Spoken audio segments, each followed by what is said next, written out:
जुनून, जुनून, जुनून, जुनून।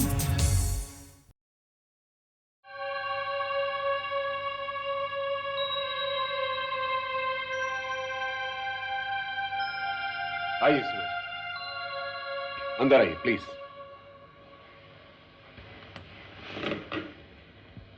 प्लीज बैठिए।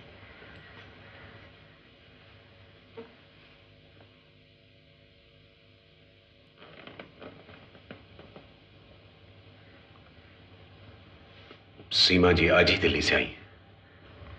दिल्ली से आपके दफ्तर फोन किया था, वहां से इस ट्रेजेडी के बारे में मालूम पड़ा और मैं चली आई। She was too young to go.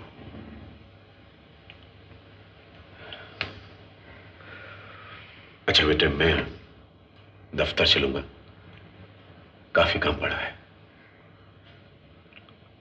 सीमा जी, आप किसी वक्त मेरे दफ्तर आ सकती हैं, मैं आपके कागजात तैयार रखूंगा।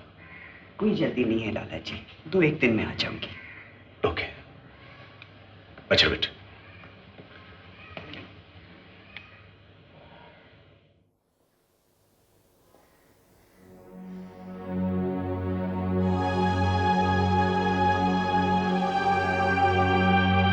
लाला जी कह रहे थे कि अंतिम समय कोमा में चली गई थी। यही तो अफसोस है, किसी से कुछ कहे बगैर चली गई। ऐसी समाधि ली कि सबको भूल गई, मुझे भी। It's really very sad. देखिए, मैं वो लफ्ज जुटा नहीं पा रही हूं जिनसे आपका दुख कम हो सके। आप इतनी दूर से आई हैं, ये क्या कम है? और वैसे भी इंसान को अपने दुखों की लाश खुद अपने कांधों पर ढोनी पड़ती है। अगर थोड़ा सा दुख किसी के साथ बांटा जाए तो बोझ हल्का हो जाता है। कौन कौन सा दुख मैं किस किस के साथ बांटूं?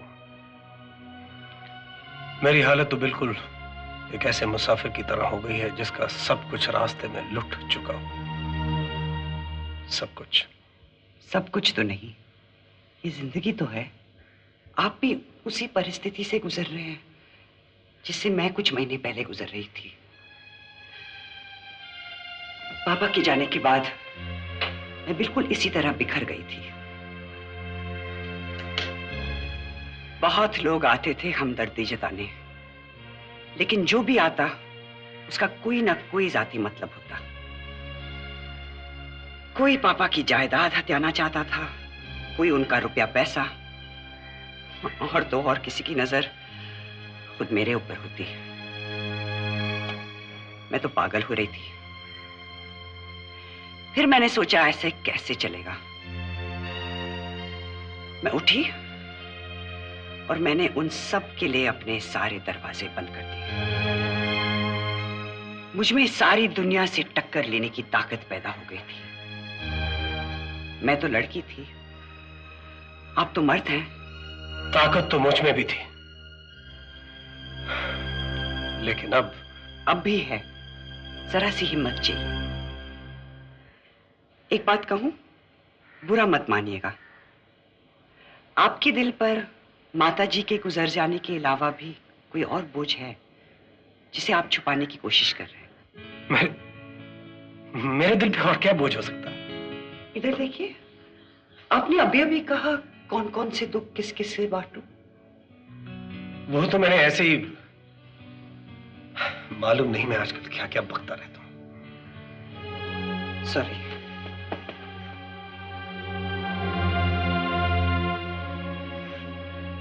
एक बात कहूं, आप मुझे बहुत अच्छे लगे। शायद इस वजह से कि उन दुरंदों से छुटकारा पाने के बाद आप पहले इंसान मिले जिसमें कोई खोट नहीं थी। इसलिए मैं आपके जाती मामलात में दखल दे रही हूं। नेक इंसान ही इस दुनिया में सबसे ज्यादा तकलीफ उठाते हैं, लेकिन जो इंसान तूफानों के थपेड़े खाकर भी चट्टान की तरह डटा रहे, वही आखिर में जीत जाता है। सॉरी, मैं फिर से भाषण देने लगी। अच्छा लगता है। लाला जी के बाद अगर किसी की बातों में मेरे लिए इतना कंसर्न है तो वो आप है। आप सब काम छोड़कर दिल्ली से कंडोलेंस के लिए यहाँ आए, इस बात का मैं एहसानमंद रहूंगा miss Gangadhar. For God sake, ये मिस गंगाधर की रट छोड़िए। मेरा एक नाम भी है, सीमा, उसी नाम से बुलाइए। थोड़ा वक्त लगेगा। क्या मतलब? आपका इस वक्त यहाँ पर आना मुझे अच्छा लगा। आप कह रहे थे ना कि आपका कोई दोस्त नहीं है। देखिए, भगवान ने एक दोस्त भेज दिया, अगर आपको कोई इतराज ना हो। I was really worried about you. Oh God, 2 बज गए। मुझे चलना चाहिए। खाने का वक्त हो गया, खाना खा के जाइए। I would really love to stay, लेकिन मैंने अपनी सहेली से कह रखा कि मैं जल्दी आऊंगी। Anyway, thank you for coming. फिर मिलेंगे। देखिए, आप इस डिप्रेशन से निकल आइए। बाय।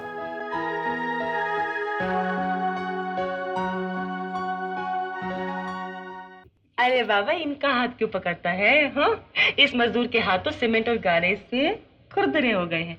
ये ले मेरा हाथ पकड़, मेरा हाथ पकड़। नहीं पकड़ा ना, मैंने कहा था ये मर्द का बच्चा है, इसे मेरा हाथ ही तामेगा। लीली बुली कुछ पूछ। अच्छा, अपनी कुछ पूछी बंद करो। इसके चेहरे पे निशान पड़ गया तो तुम्हारे हाथ तो सैंड पेपर की तरह हो गए। मैम साहब, अगर ये हाथ खुरदरे ना होते तो वालीशान फ्लैट कैसे बनता? अरे हाँ, हम कब शिफ्ट कर रहे हैं उस फ्लैट में? शिफ्ट करने को तो कल शिफ्ट कर सकते हैं, मगर माँ से बात करते हुए डर लगता है। बात तो करनी ही पड़ेगी, और माँ को हमारे साथ शिफ्ट करने के लिए राजी करना ही होगा। यही तो मुश्किल है, मानेंगी वो? मानना तो पड़ेगा ही। अब तो मुझे नीचे जाने वाली सीढ़ियों से डर लगने लगा है, कहीं ये विशाल इनकी तरफ बढ़ गए तो। तुम भी कमाल करती हो। क्यों? अरे अभी इसने रेंगना तक शुरू नहीं किया है और तुम इसके सीढ़ियों तक पहुंचने की बात करती हो। नहीं, सच, डर तो लगा ही रहता है। एक ना एक दिन तो वहां तक पहुंच ही जाएगा ना, और फिर शिफ्ट भी तो करना ही है। वो फ्लैट कब का तैयार पड़ा है। अच्छा, एक काम करते हैं, पहले हम माँ को वो फ्लैट देखने के लिए ले चलते हैं। मुझे यकीन है फ्लैट देख के वो जरूर खुश होंगी। उसके बाद हम वहां शिफ्ट करने की बात चला देंगे। ये भी ठीक है। अच्छा, तू इसको सुला, मैं अभी आता हूँ। तुम उस धनराज को अब बख्श क्यों नहीं देते? उसकी माँ मर गई है। अरे बाबा, मैं उसको फोन करने नहीं जा रहा हूँ, मैं तो सॉलिसिटर को फोन करने जा रहा हूँ कि उसने कोई अरेंजमेंट किया या नहीं। मेरी बात का यकीन मान, मैंने उस कमीने को उस दिन से फोन नहीं किया है जब से तुमने वो टेलीफोन मेरी टेबल से शिफ्ट कर दिया था। ठीक है? रही बात उसे बख्शने की, तो वो तो मैं उसे अगले जन्म में भी नहीं बख्शूंगा। हाँ।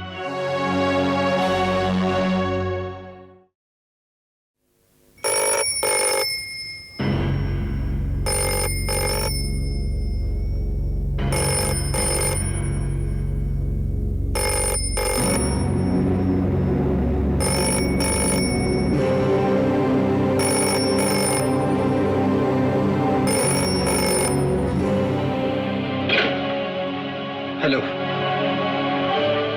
ओह, लाला जी, गुड इवनिंग। गुड इवनिंग बेटा। सो गए थे क्या? सॉरी टू डिस्टर्ब यू बेटा। मैं अभी भी नई फैक्ट्री से आया हूं। वो जो स्वीडन वालों ने लिटरेचर भेजा है, बड़ा कंफ्यूजन है उसमें, कुछ समझ में नहीं आ रहा। लाला जी, डिमेलो को सब मालूम है, वो तो वहां 2 महीने स्वीडन रहकर आया है। बेटे, मैंने डिमेलो से बात की थी, वो कह रहा था कि शायद उन्होंने गलत लिटरेचर भेज दिया है। बेटे, मैं कम से कम 1 महीने तक तुम्हें डिस्टर्ब नहीं करना चाहता था, लेकिन मैं क्या करूं, काम बहुत जरूरी है। तुम्हें सिर्फ 1 दिन के लिए दफ्तर आना पड़ेगा। आई एम सॉरी बेटा। ये क्या कह रहे हैं आप लाला जी? मैं आ जाऊंगा, बस काम किसी भी सूरत में रुकना नहीं चाहिए। लाला जी, ये तो आपके आराम से काम करने के दिन थे। देखिए ना, मैंने आपको किस परेशानी में डाल दिया। I am sorry. Good night to you.